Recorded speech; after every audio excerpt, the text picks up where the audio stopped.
Tapi tar dulu Pak, ini dari tadi saya diketawain sama tim, katanya bibir saya merah, emang iya Pak? Enggak. Saya merah katanya diketawain sama semuanya. Enggak. Enggak aja ini pada ketawa-ketawa aja nih emang nih ngeledek misalnya. Dan itu harus diberikan penjelasan oleh kita yang sudah lebih dulu menikmati ya, merasakan berkat dari pengorbanan. Tidak mudah memang meyakinkan itu. Iya. Tapi berarti aduh sebenarnya saya jadi ini serius banget Pak. Saya jadi bingung, biasanya nih tim kreatif tuh pada wuhu cihuy pada.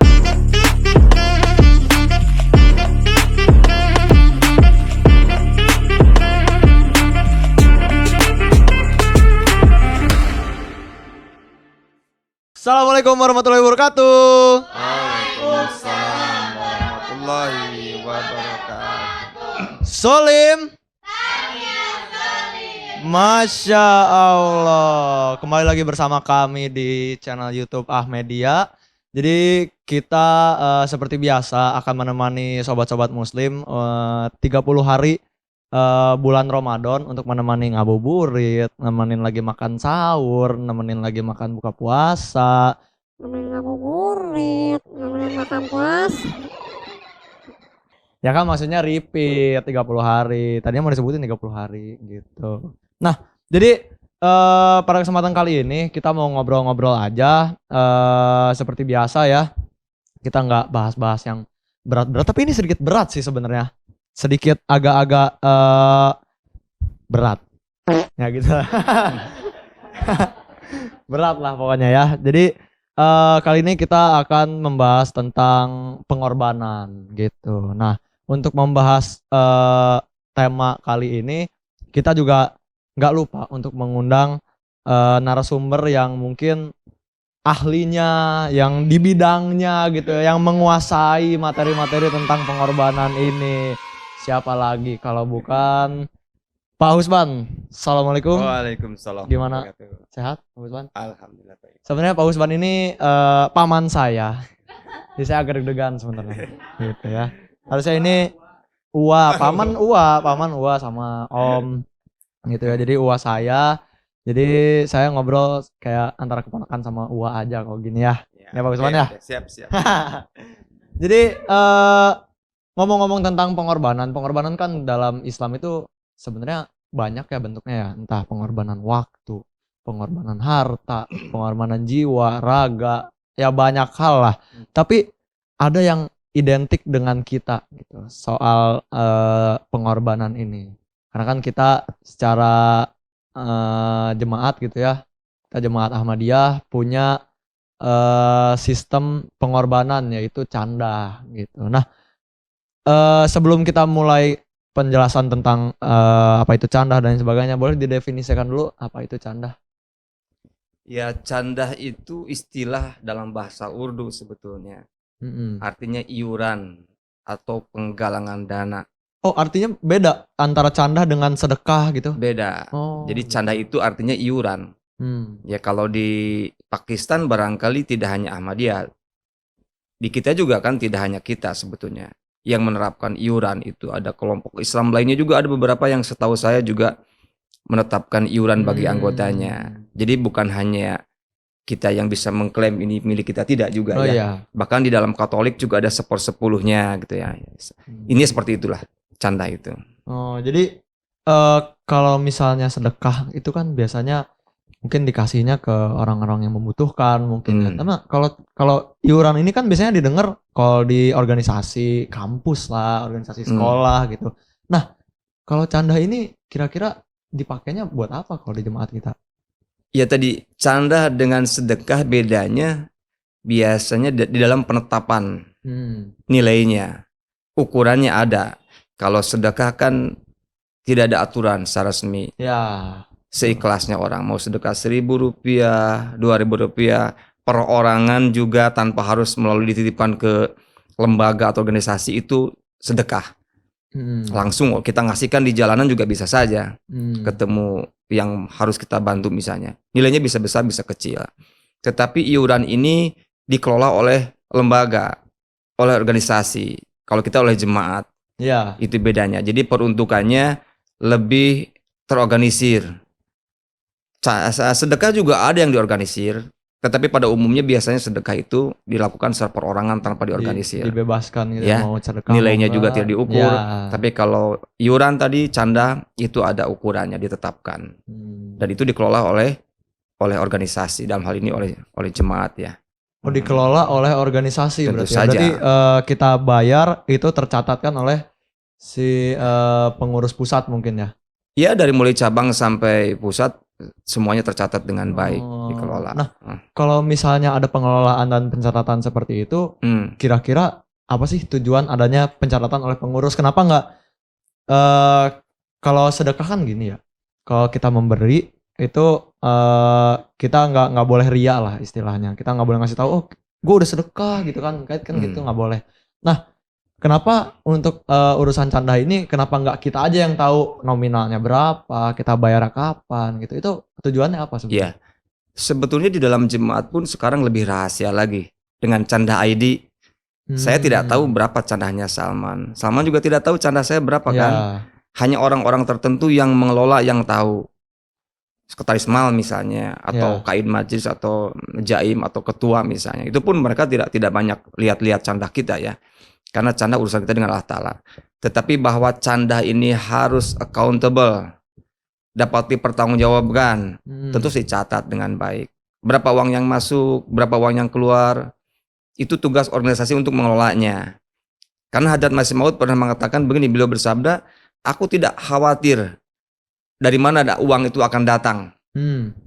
Percaya kepada anggota ada yang, tetapi yang aku khawatirkan suatu saat nanti ada orang yang tidak bisa megang amanah. Ya, karena maklum uang ya berlimpah. Kita bisa tergoda dengan uang yang berlimpah karena jemaat akan menjadi jemaat yang sangat mendunia dan besar dengan canda ini. Itu jadi tujuannya supaya bisa dipertanggungjawabkan, accountable. Ya, anggota tahu masuk berapa keluar. Setiap tahun kan dalam Majlis Syuro juga dijelaskan untuk apa saja pengeluaran ini yang mereka berikan kepada jemaat. Itu kira-kira. Oh, berarti yang kalau misalnya ada jemaat tuh suka bikin apa rumah sakit atau penggalangan dana ya apa gitu untuk bencana-bencana, itu sumbernya dari canda ini berarti bisa jadi atau gimana? Di dalam jemaat kan lebih dari 20 macam pengorbanan. Oh Ya, gitu. Ya. lebih ada untuk khusus untuk komputer saja ada, untuk masjid ada, untuk Al-Quran ada. Ya, untuk fakir miskin juga ada lagi. Canda lebih kepada untuk urusan rutinitas ya. Pengeluaran rutin kan jemaat ada kan. Gitu. Kalau masjid misalnya di masjid ada untuk bayar listrik, untuk dan lain-lain, kemudian untuk allowance karyawan kalau ada, itu semua pengeluaran rutin dari canda. Iya. Tetapi pengorbanan lain juga ada kan. Untuk tablik luar negeri kita ada tahrik jadi dan lain-lain. Jadi banyak macam dalam jemaat. Tapi tar dulu Pak, ini dari tadi saya diketawain sama tim, katanya bibir saya merah, emang iya Pak? Enggak. Saya merah katanya diketawain sama semuanya. Enggak. Enggak aja ini malah ketawa-ketawa aja nih emang nih ngeledek misalnya mentang-mentang. Nah, enggak terlalu. ada cabe ya? Tahuan dong. Ya pokoknya gitulah. Nah, kalau misalnya kita dengar juga nih, banyak kan kalau orang-orang yang mungkin masih belum punya dorongan untuk melakukan pengorbanan ini, canda, sedekah dan lain sebagainya. Karena mungkin mindset ketika kita membayar canda, orang-orang masih banyak mikirnya, aduh nggak punya uang, lagi susah gitu. Nah, kadang ada juga ada yang ngomong gitu, entah mubalik, entah temen, entah mungkin yang lebih dituakan seperti Pak Husban ini ngomong gitu, udah bayar aja canda, karena dengan kamu bayar canda ini justru rezeki kamu nggak akan surut gitu ya, kamu nggak akan termiskinkan oleh bayar canda ini. Nah itu sebenarnya di saya juga belum tertanam pol-polan gitu Pak, saya juga canda masih ya belum 100% lah, tapi ya masih bayar lah minimal. Nah itu gimana Pak untuk studi kasusnya orang-orang misalnya masih yang nggak percaya, aduh males gara-gara nggak percaya kalau misalnya kita nggak akan termiskinkan gitu, gimana Pak? Ya, ini yang namanya iman. Di dalam Islam ada ayat la ikraha fiddin. Tidak ada paksaan dalam agama. Jadi dalam banyak hal Allah Ta'ala ngasih pilihan kepada kita. Allah Ta'ala yang menciptakan kita ngasih pilihan kan. Kalau kamu ingin ini, laksanakan ini. Kalau kamu mengerjakan ini, kamu dapat ini. Itu dikasih pilihan. Termasuk dalam berkorban. Kan sholat juga sama. Sholat di dalam Al-Quran dikatakan kalau kamu sholat, kamu akan dijauhkan dari keburukan, kamu akan begini, kamu akan dapat ketentraman. Pengorbanan pun sama. Kalau kalian ingin diberkati harta kalian, keturunan kalian dipelihara, maka kamu harus berkorban. Kemudian kalau kamu berkorban, aku akan lipat gandakan rezekimu. Jadi semuanya tentang keimanan. Selama orang ini belum ada iman di dalam dirinya, tentu dia tidak akan tertarik. Bahkan untuk sholat sekalipun, kalau dia belum memahami itu ya, imannya belum sampai ke sana, dia tidak akan melakukan sholat. Tapi kalau sudah yang merasakan, nah inilah yang disebut dengan iman tadi. Kalau kita percaya dengan firman Tuhan, dengan janji Allah Ta'ala bahwa barang siapa yang berkorban, maka hartanya akan diberkati, keturunannya akan dipelihara, dan aku akan menggantinya dengan berlipat ganda. Ya. Dan bagi orang-orang yang sudah melaksanakan ini, itu sudah terbukti. Yang tidak percaya silakan. Nanti kita akan melihat perjalanan hidupnya, apakah dia akan tentram atau tidak, ya. Jadi silakan pilih gitu. Tapi kalau Anda harus melihat teladan para sahabat atau orang-orang yang lebih dulu kan, kenapa orang ini kok begitu tenang hidupnya? Oh ternyata mereka membayar canda dengan baik, sholatnya juga dawam dan lain-lain. Itu tentang keimanan sebetulnya kembali ke sana.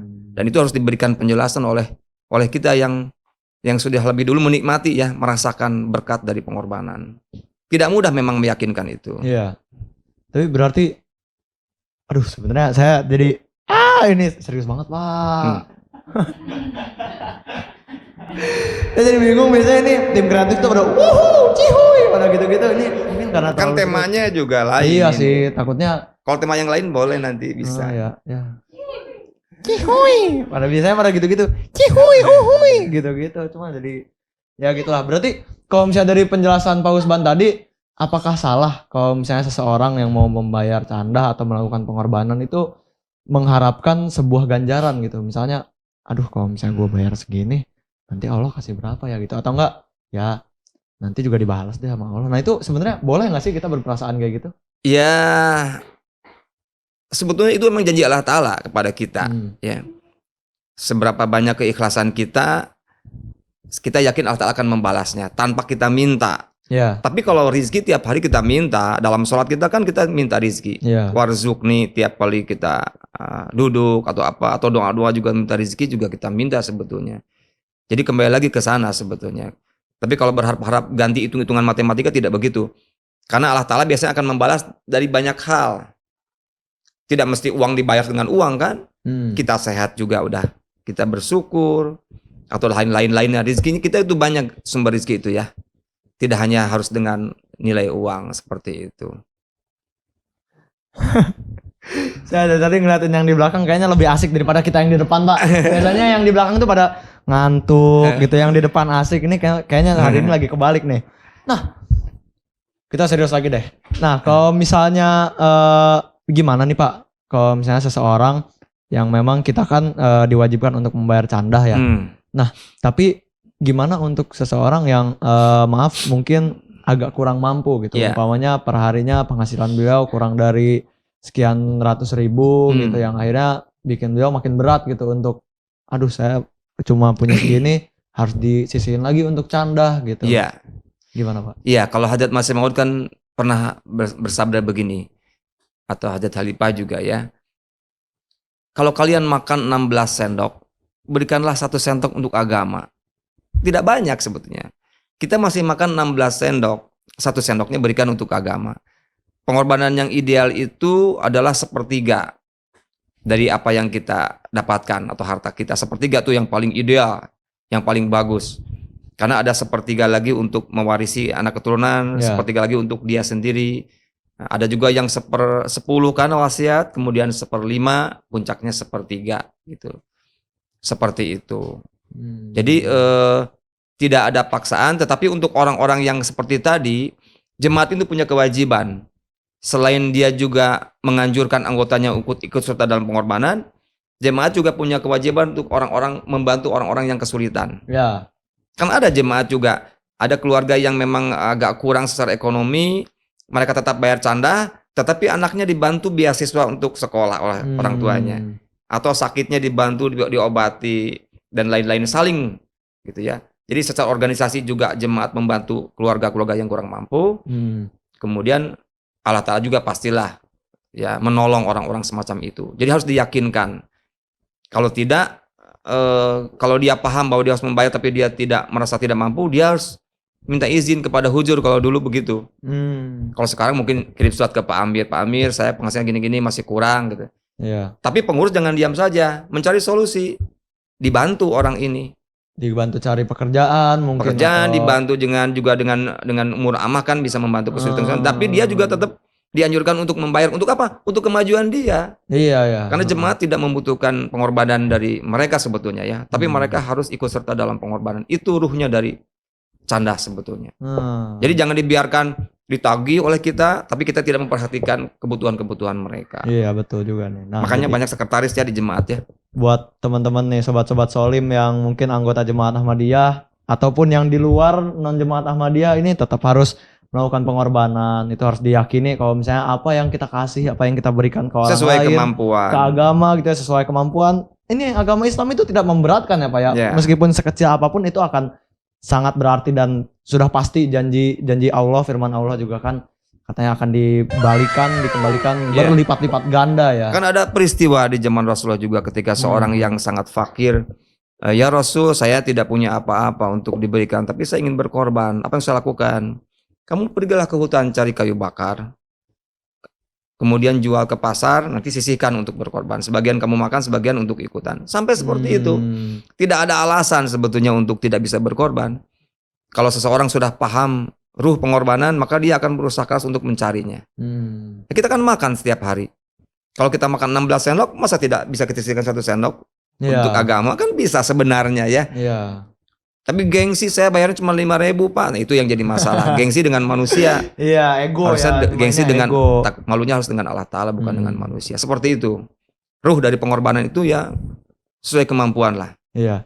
Nah, kalau tadi Bapak bilang kalau sebuah pengorbanan yang kita bayarkan itu entah ke jemaat gitu ya, atau kita sedekah ke orang yang mungkin di pinggir jalan gitu, itu kan urusannya sama Allah ya. Tapi karena canda ini mungkin tadi lebih terorganisir, lebih diwajibkan, ada datanya. Apakah ketika kita nggak membayar canda itu, dari yang mengelola itu akan dikenakan sanksi ke kitanya gitu? Oh, lu gak bayar gitu bulan lalu berapa ribu gitu, atau nggak kurang, sanksi gitu, hukum atau gimana? Ya, kalau tugas pengurus adalah mengingatkan anggotanya yang dalam tanda kutip mungkin lalai membayar canda, diingatkan, ditarbiyati. Tetapi jangan lupa di sisi lain tadi, pikirkan juga jangan-jangan ada kesulitan pada orang ini, ada masalah. Jangan serta-merta nagih canda tetapi tidak dipikirkan kesulitan anggota, itu keliru. Ya. Setahu saya di Rabuah itu sangat diperhatikan itu. Ya. Seperti itu. Jadi jangan cuma kalau sanksi tadi ya. Iya sanksi ya. Iya belum dibal. Biasanya tadi kalau sanksi hubungannya dengan organisasi. Ya, kalau sampai dikeluarkan tidak canda itu. Biasanya dia tidak diikut sertakan dalam pemilihan pengurus, tidak diizinkan untuk dipilih sebagai pengurus karena tadi ya seperti itu saja. Tetapi kalau sanksi-sanksi yang berat atau yang ini, setahu saya tidak ada, kecuali sanksi organisasi aja ya. Jadi nggak bisa milih aja, nggak bisa ini ya, itu hukuman-hukuman. Ya, memang tidak layak untuk diberikan amanat kan. Iya benar. Tetapi kalau alasannya jelas dan dia dapat izin keringanan dari khalifah, itu ada aturannya tuh. Huzur, saya nih keadaan saya fakir, saya tidak memohon keringanan untuk tidak bayar canda. Kalau huzur izinkan berarti dia masih bisa gitu ya. Tapi masa iya sampai seperti itu gitu. Iya. Pengurus harus turun tangan untuk membantu orang itu. Bahkan saya waktu di Ansor juga, kalau ada orang yang tidak bayar canda karena sulit, kita bantu. Tapi kita anjurkan sisihkan dari bantuan ini untuk bayar, dan dia bayar. Gitu ya, sampai seperti itu untuk mengajarkan mereka untuk ikut serta dalam pengorbanan. Iya. Jangan malah dibully misalnya, kamu nggak bayar canda, yang lain juga itu nggak benar. Kita bantu mereka. Kita nggak boleh menghakimi lah. Makanya banyak kepengurusan dalam jemaat itu untuk salah satunya untuk membantu kesejahteraan anggota itu. Oke. Jadi setelah ngobrol-ngobrol panjang tentang apa ini? Belum panjang pengorbanannya. Belum panjang ya? Masih mau dipanjangin lagi. Nah, untuk memanjangkan durasi lagi, kita punya games, Pak. Games itu kita ngambil ya pertanyaan-pertanyaan dari Sobat Solim yang mungkin yang dia dominannya anak-anak muda, mungkin kadang nanyanya agak aneh, agak kemana-mana gitu, tapi tetap kita harus jawab. Nama gamesnya itu Tajong. Tanya jawab. Nah, biasanya kalau misalnya udah saya atau host gitu yang ini, Bapak juga harus coba, tapi harus ada nadanya. Kalau saya selalu nyontohinnya kayak gini. Gitu. Jadi, gitu. Jangan Tajong, jangan gitu, Pak. Coba sama Bapak. Tajong. Tanya jawab dong. Dari tadi serius kirain diajak kayak gitu nggak bisa ya, ternyata mau udah lebih jago lagi. Mana fishballnya? Ya ini. Pak Ibrahim. Gede banget. Ya, jadi ini pertanyaan-pertanyaan random dari teman-teman sosial media kita yang mungkin penasaran tentang pengorbanan ini di jemaat atau di luar jemaat tuh kayak gimana. Mengapa di Masjid Ahmadiyah itu tidak ada kotak amal katanya? Kan biasanya di luar tuh kalau lagi ceramah-ceramah dulu kan saya SD suka ikut sholat di luar tuh suka ada diputer-puterin, atau digeser-geser. Nah, itu kenapa kalau di sini nggak ada? Iya. Dulu sempat ada tahun dulu ya. Tapi karena kita tahu bahwa kita adalah organisasi yang terorganisir, ya tertib administrasi. Semua apalagi sekarang dengan Canda ID ya modern, tidak jarang orang kes-kesan gitu ya transfer kecuali mungkin di daerah-daerah terpencil.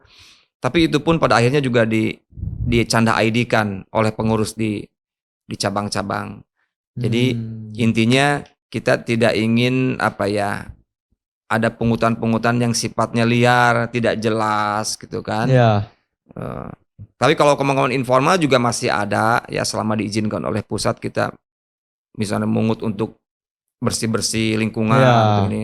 Tetapi karena semua jenis pengeluaran di dalam jemaat ini sudah tercantum di dalam struk Canda ID, jadi semuanya sudah terselesaikan tanpa harus ada keropak keliling-keliling. Kalau di tempat lain kan memang tidak ada. Iya, mungkin nggak semuanya terorganisir kayak gini kalau mau ke masjid itu dia disiapin dari rumahnya yang yang selembar-selembar gitu ya. Gitu, yang 100.000-nya disimpan. Mana ini belum sampai gitu kan, langsung masukin pas udah sampai gitu. Karena kita sudah sangat terorganisir itu saja. Tidak membutuhkan lagi cara-cara semacam itu. Mungkin terjawab ya ini pertanyaan dari ini. Satu lagi Pak tanya. Jadi sebenarnya masih ada berapa ini? Oh, masih ada 2. Oh, mau yang mana? Mau yang mana? Satu aja. Kanan. Yang ini. Yang kanan lebih berkah biasanya memang. Set. Yang ini tadi bekasnya masukin lagi. Kita jauhin dulu. Iya ya. Set. Nah, pertanyaannya, bolehkah bayar canda menggunakan pay letter? Nah, tadi saya tanya apa itu pay letter. Kita bayar kemudian. Pay letter tuh jadi kita dapat dana, terus kita masukkan ke canda, tapi kita bayarnya nanti gitu. Ya, sebetulnya bayarnya nanti gini. Ada orang beberapa yang ketika tenggat waktu bayar candanya mau habis, dia pinjam uang ke orang lain, itu boleh. Oh, buat canda? Tentu saja. Kalau saya begini, orang kalau misalnya belum bayar canda, aduh gelisah nih. Saya pinjam dulu lah ke Hibat misalnya atau ke Akdas. Das, pinjam dulu Das, 100.000 saya mau bayar canda nih. Nanti saya bayar. Tentu tanpa ada bunga ya. Seminggu nanti insya Allah saya kembalikan misalnya janji. Oke. Bayar canda. Sampai seperti itunya seseorang yang ingin ikut serta dalam pengorbanan. Atau tarik jadinya belum lunas tapi kita udah deket-deket, boleh-boleh saja pinjam. Tetapi kalau sistemnya tadi dengan berbunga, itu yang dilarangnya di situ. Ya kalau pay letter ternyata berbunga, itu yang tidak boleh dalam jemaat. Tapi kalau pinjaman ke seorang lain untuk bayar canda, itu boleh saja. Berarti kalau misalnya saya mau bayar canda nih, pinjam juga deh ke Akdas. Duit gua kan banyak nih Das. Kita pinjam nih berdua nih Pak ke Akdas. Tapi kita bayaran nanti, kita bayarin candanya. Pahalanya nanti masuk ke kita pas kita bayar Akdas atau gimana Pak? Iya, dapat dari peminjaman. Iya ya, nanti kita kongsi-kongsi gitu ya, pahalanya enak banget loh Das emang Das. Iya, bunganya di situ boleh ternyata kalau bunganya pahala. Ya jadi sistemnya yang dilarang itu ketika membungakan. Kalau pinjamnya mah boleh. Boleh Das, tuh Das. Nanti abis ini lah ya. Aku belum bayar canda. Nanti abis ini ya. Oke. Mungkin segitu dulu aja ngobrol-ngobrolnya Pak. Nah sebelum kita tutup ada 2 yang mau saya promoin. Nah jadi di lingkungan Sinang Barang ini ada, Bapak udah tahu belum ada makanan paling enak? Ayam, bentuknya ayam itu, sesinang Barang, sejagat raya. Ayam geprek. Ayam ini ayam frozen, ayam ini, ayam potong juga ya ada ya. Pokoknya kayak nugget gitu lah. Binadel. Emang Pak Usman juga tahu itu tuh udah terkenal guys. Itu sih gitu. udah terlambat, saya udah pernah pesen dikirim dulu untuk acara di bagian tahun. Emang Keren. banget. Jadi kita, Iya. nah ini jadi Chicken Golden Fillet by Binadel tuh Pak. Oh, betul kan? Ini jadi salah satu Karena kita UMKM. ngejanjian dulu tadi ya, tapi saya sudah bisa menebak. Padahal kita nggak ngasih tahu gitu, ini biar surprise. Soalnya ayam Binadel ini salah satu produk ayam buatan dari anggota jemaat di Sinang Barang yang cukup terkenal. Ini ada produknya apa aja? Ayam potong, ayam fillet, terus dan banyak dan lain sebagainya lah pokoknya. Iya, ini sebenarnya tadinya mau digoreng, cuma karena tayangan ini akan tayang di bulan puasa, takutnya kita membawa kayak orang-orang yang nonton kan, Ngiler. gue tahu ayam Binadel rasanya gimana, itu udah digoreng lagi gitu, nanti kayak buka gitu. Jadi kita menghindari hal itu supaya kita juga nggak kebawa dosa ya Pak ya. Jadi kita promoinnya kayak gini gitu. Buat teman-teman Sobat Solim yang mungkin suka banget sama ayam, boleh banget langsung di order di Binadel ya. Binadel nanti ada, aduh saya juga lagi yang ngedit nih. Ya nanti kasih tahu Pak di mana alamatnya Pak, di sini gitu Pak. Ya. Ke sini tuh. Ya. Alamatnya nanti di di situ ya di Pak Usman gitu. Boleh ke saya juga. Nah, harganya iya. lebih sedikit. Nah, nomor teleponnya bagian saya ada di sini nomor teleponnya. Nah, jadi ini juga bisa diorder by online dari Grab, mungkin GoFood ya itu bisa. Jangan lupa buat teman-teman order ayam Binadel ini taruhnya di sini nih. Nah, biar mantap. Sip. Oke, satu lagi Pak yang mau saya kasih tahu, kita rekomendasiin juga ke sobat-sobat Solim ini, selain ayam yang enak ini, saya juga punya buku untuk dibaca teman-teman Solim gitu ya, yang mungkin nunggu buka tuh gabut, bingung mau ngapain. Ya. Daripada makruh kan tidur terus, mending kita rekomendasiin buku. Judulnya itu Perlunya Seorang Imam yang ditulis oleh Hazrat Mirza Ghulam Ahmad. Jadi buku ini berjudul Daruhat. Oh ini ada bahasa ininya, Daruhat ul Imam atau Perlunya Seorang Imam, merinci secara mendalam tentang urgensi dan perlunya seorang imam zaman ya, serta menerangkan kualitas dan keunggulan seorang imam yang diperlukan itu sebagai penuntun ilahi gitu Pak. Bapak udah baca ini? Oh udah sering. Woi udah sering, berarti diulang-ulang sama Bapak nih ya? Diulang-ulang. Udah hafal Minimal dong. 3 kali setiap buku Minimal Mas Maud dibaca. 3 kali. Nah, Minimal. kalau misalnya udah 3 kali berarti Bapak udah mau ngosai dong. Insya Allah ta'ala Boleh setengahnya. dikasih tahu nih ke teman-teman Solim apa sih yang menarik dari buku ini? Kenapa kita harus baca ini? Iya. Bahkan di sini ada surat menarik, ada sebut. Kalau tadi udah dijelaskan ya, perlunya seorang imam. Kan orang suka banyak yang pengklaim punya imam. Ya. Semua juga punya imam nih kelompok-kelompok. Tapi yang belum maksudkan imam yang seperti apa yang dimaksud di sini. Ya tentu saja imam yang merupakan pilihan Tuhan. Berani nggak mereka mengklaim saya diutus oleh Allah Ta'ala? Kan itu masalahnya kan. Kalau beliau aku yang dipilih. Ya, jadi zaman Rasulullah pun ada yang ngaku nabi kan, ada Musa, ada ini, ada yang ngaku nabi banyak, yang ngaku Imam Mahdi juga banyak. Silahkan. Tetapi lihat perjalanannya, apa mereka sukses atau tidak. Nah, sedangkan beliau sudah mengklaim aku diutus oleh Tuhan dan beliau sukses kan. Sekarang udah 135 tahun, tersebar di sekian ratus negara dan terus berkembang. Ini bukti bahwa beliau adalah imam yang memang dipilih oleh Allah Ta'ala. Itu yang membedakannya. Kemudian di sini juga ada sebuah surat dari seorang ulama di India waktu itu, ulama kesohor, dan dia memutuskan untuk beat kepada Hazrat Masih Maud. Sangat bagus isi suratnya. Karena ada salah satu kawannya yang tidak beat, menyayangkan kenapa beliau beat kepada Ahmad, katanya kenapa ikut-ikutan jadi beat gitu kan. Terus beliau terangkan isi jawabannya. Untuk jelasnya baca sendiri, tapi sangat keren isinya. Ya, bahwa kata beliau, sedikit saya kasih bocorkan, bahwa ternyata apa yang beliau kerjakan tanpa bimbingan seorang imam itu hampa. Wih. Tapi ketika beliau menyerahkan diri beliau kepada seorang imam yang dipilih Tuhan, maka semuanya menjadi luar biasa. Masya Ya. Allah. Menghilangkan dirinya di bawah seorang imam yang dipilih oleh Tuhan. Kalau dulunya mah ya begitu sajalah, nggak jelas kata beliau. Isinya sangat bagus, pelajaran berharga untuk para ulama terutama. Mantap nih buku Itu berarti ya. Agak Tipis, ya. tipis, kebetulan iya nih jadi tipis harus juga dibaca. nih. Jadi menarik juga buat teman-teman yang mungkin suka ngeliat buku tuh tebal-tebal ya. Jadi ngelihatnya juga udah, aduh Dan ini tidak cukup sekali baca, berkali-kali. berkali-kali ini Karena mah gampang setiap berkali-kali buku juga ya. Masih Maud kalau baca pasti ada mutiara-mutiaranya yang tidak akan ditemukan di buku-buku yang lain. Semua mantap buku nih. beliau yang 80 kalau kita baca, gitu kan. Orang lain Iya. tidak ada di tempat lain. Hmm. Rahasia-rahasia kehidupan itu semuanya ada di dalam buku Masih Maud. Makanya orang-orang yang tidak membaca buku itu orang yang takabur.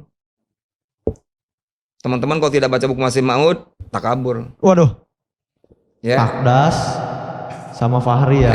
Baca ya. Akdas sama Fahri. Baca ya. dimulai yang tipis. Akdas sama Fahri pokoknya. Nih, Sekarang langsung. sudah ada berapa puluh, hampir 30 buku yang sudah terjemahkan dalam bahasa Indonesia, lebih dari 30. Dulu kita nyari-nyari, sekarang sudah banyak yang sudah terjemahkan. Jadi harus dibaca. Nah itu teman-teman juga kalau misalnya mau nyari-nyari bingung gitu ya belinya di mana, nggak usah beli.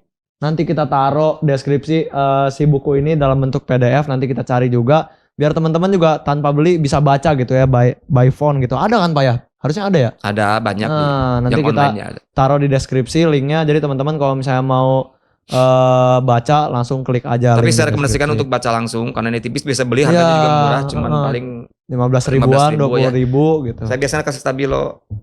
Oh iya, supaya bisa di nanti ulangi mark lagi, juga. stabilon lagi, ulangi lagi, seperti itu.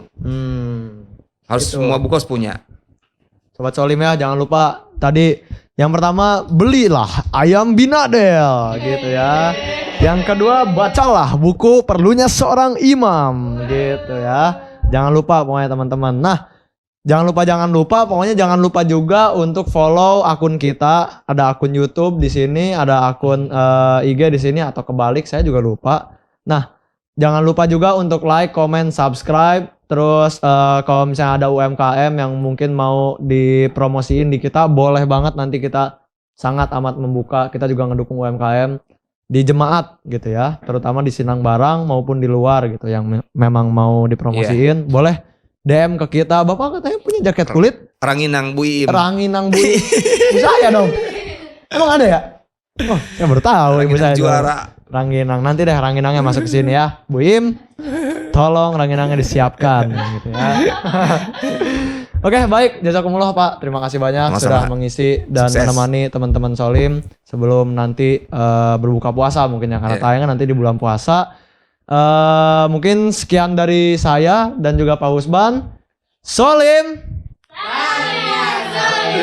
Masya Allah, ini pada telat tapi nggak apa-apa. Assalamualaikum warahmatullahi wabarakatuh. Waalaikumsalam warahmatullahi wabarakatuh.